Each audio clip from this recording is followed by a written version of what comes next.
Hello YouTube, Infinite Magicraid community, Gandalf here. It is February 2025 and it's been 3 months since our last hero update. We're going to focus specifically on Mythic heroes, Limited Banner hero, and Elemental City heroes in this video. Again, as usual, I will not go over every single hero.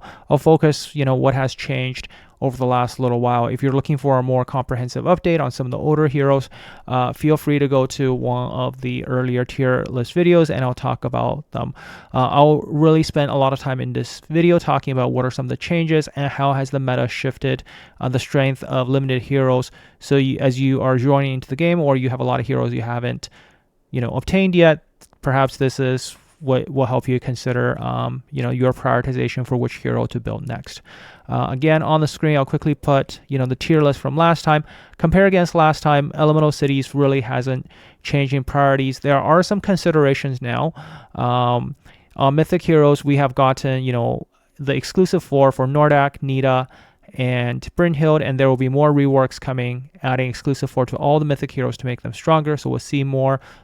If you haven't caught my roadmap video, you can go to my channel and go check that out.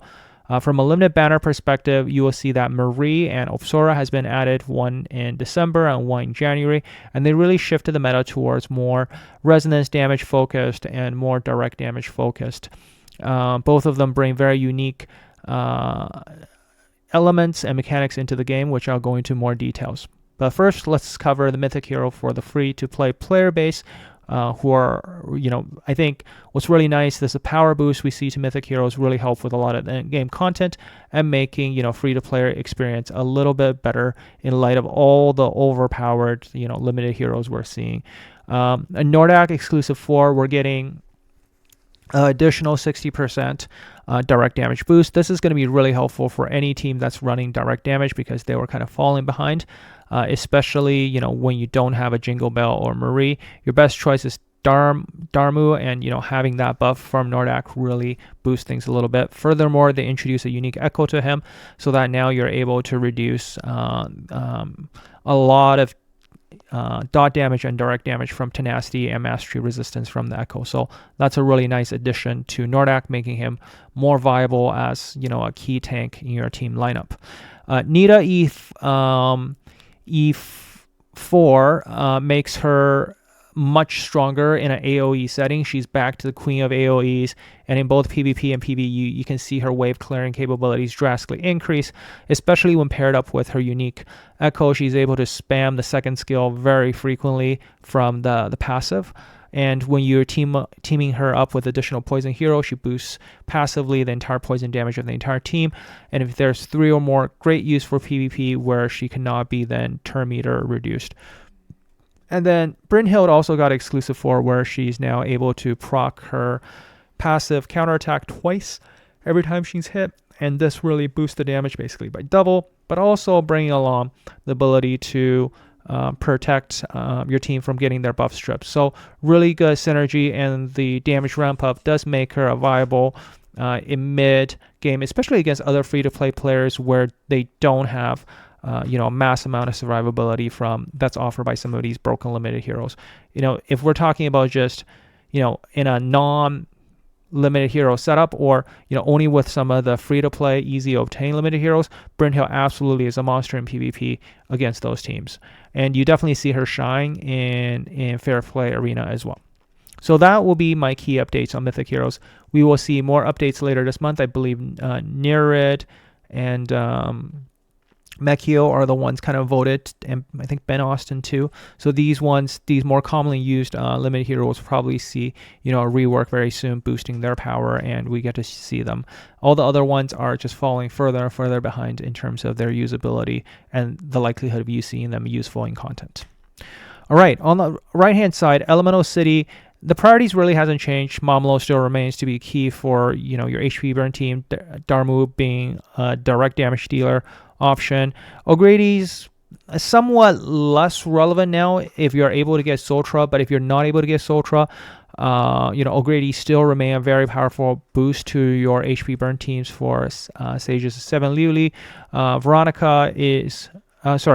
Valentina is still really great for bleed teams, but I think the use, especially if you gotten the new hero in the bleed teams. Oliver, that helps with bleed. Like, Valentina, really, there's a lot of bleed options, so she's really low on the priority list. And Donald, really, it's almost like Donald's is not even relevant anymore. We used to use Donald for like for clearing Abyss for the Sword Harbor faction. You wouldn't even need Donald nowadays. So Donald is like definitely last on the pick. I would even consider moving Donald down even further into this list, into like useless tier. So that's kind of your Elemental City update. And finally, let's talk about how Limited Banner have kind of shifted things up, especially in the current meta a little bit. So working our way bottom up, right? Hen has really fallen out of the meta completely.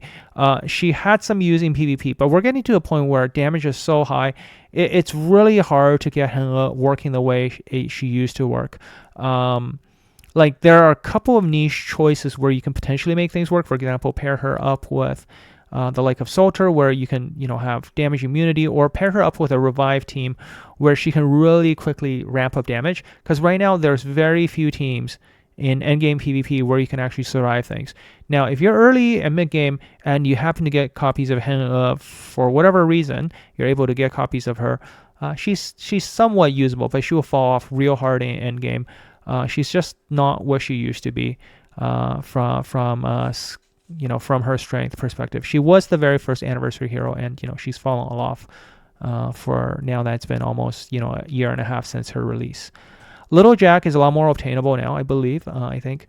And Little Jack's Echo is also easy to get. He is still a really good stat stick in terms of boosting up to 100 mastery to your entire team. But other than that, he is not that useful. You'll still see him in burn teams. But other than that, it's just very PvE focused for Little Jack. Now, Panda's use, I used to have him much lower if you saw, back in November. And Panda has really becoming super relevant in PvP given the introduction of Penny and a lot more control focused team.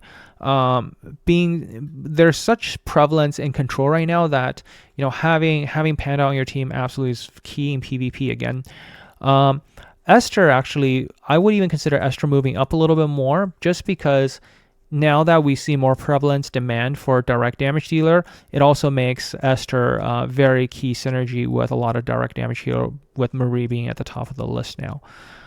Santa and Lydia, you can see, they used to be, I ranked them really high up there, and I mainly did that for the free-to-play players because really they're easily obtainable and they had so much use back then. Like, we used to see turn reduction, and being to have that quick opener from Lydia to be so important. But now that with the introduction of Giselle and a lot of these heroes that can have their turns reduced. So for example, Marie specifically, like, you can't even reduce her turn meter. So there is no her cooldown. There's no, like, the biggest benefit to Lydia was cooldown reduction for your team. But there's a lot more heroes now that their cooldowns can be reduced. So that doesn't really help. And more heroes are becoming, you can't slow them down, or like Marie, it just, Santa kind of has fallen out a little bit, and you're seeing much more stronger control heroes. Permafree is still relevant. I think arguably Santa, if you're running, for example, Penny, Nazil, Santa could potentially, in some situation be more solid. Santa, I still think it's free to play's best choice. Lydia really has fallen down a lot. There's really not that much of a need to do cooldown reductions as much as we used to, because of the introduction of some of these heroes, especially the ones where you can't really mess around with their cooldowns, or their cooldowns just there's no real need to do that anymore. Jingle Bell has fallen off just a little bit, and Marie kind of just power crept her in many different ways. So if you have a choice between getting Marie or Jingle Bell, definitely get Marie. Once you have Marie, you almost don't need Jingle Bell, and this is why kind of Jingle Bell fell off really, really hard, because of Marie, just power creeping, doing direct damage, and also really strong resonance damage in that sense. And then Beatrix also fall a little bit because Marie no longer, like, Marie just has 100% piercing. So, all the piercing boost from Beatrix doesn't come into play anymore. Yes, you can boost attack, you can boost skill damage, but Apsara also kind of just power crept her in the sense that you're now boosting resonance damage, skill damage all together, plus turn meter increase, and that just works really well. So you can kind of Beatrix kind of also fallen down in priority a little bit. We'll see a new Easter hero coming soon, so we'll see what potentially power creeps her in terms of from a support perspective. So we'll see what happens next, right? As we move up, Big Jack still very strong in terms of that turn cycling mechanic. Really good even just at E1 to be able to cycle very frequently, or even E0. Big Jack is very viable for boosting the turn meter and being immune to freeze, to stun. Good for PvP and also PvE if you're running something like a Damu Indra team. So Big Jack is still going to be very relevant because of his unique ability to just manipulate turn meters very well. Wukong is still top notch in terms of survivability tanking. Muron does supersede Wukong in terms of the ability, especially with the unique echoes they provide and the cleansing mechanic. Plus, Muron has much damage potential than Wukong as well. So that's kind of where we see where some of the top notch heroes. So if you're pay to win whale, the top three are your top picks. I'll definitely pick Giselle more than anyone else just because she can do damage, she can survive, she can protect your entire team. She can solo Abyss by herself. So can Muron, but just Giselle brings so much to the kit to the point where when I think about Marie and Apsara being introduced to the game, I didn't feel the same level of, oh my god, this is such a broken hero, the same way I felt about when Giselle was introduced. So yeah, they kind of toned it down a little bit. Even though they're really strong in their own sense, they still had their weaknesses. For example, just Marie is still very weak to just she's very fragile. And Apsara, she's very much all around support. She can amplify other people's damage, but she doesn't have a lot of personal damage. Giselle has personal damage, survivability, utility, you name it. Everything is in Giselle. So if you're picking a hero to start out with and you're wailing a little bit in this game, Giselle is definitely your first pick. Erato still does a ton of damage, but because of the existence of Giselle kind of and all of the different new mechanics in a way that adds blocking out to mastery, Marie being only making the entire team only damageable by direct damage, and she's kind of fallen off just a tiny bit. But don't get me wrong, Erato is still powerhouse in the damage department when you can use HP burn. It's just that I think you have other option now. We used to be just running all Erato team as if you want the highest damage. Now Apsara combined with Marie can really dish out a lot of damage just purely using resonance and direct damage. So that's kind of a slight change to the scene being, very much Erato focused before.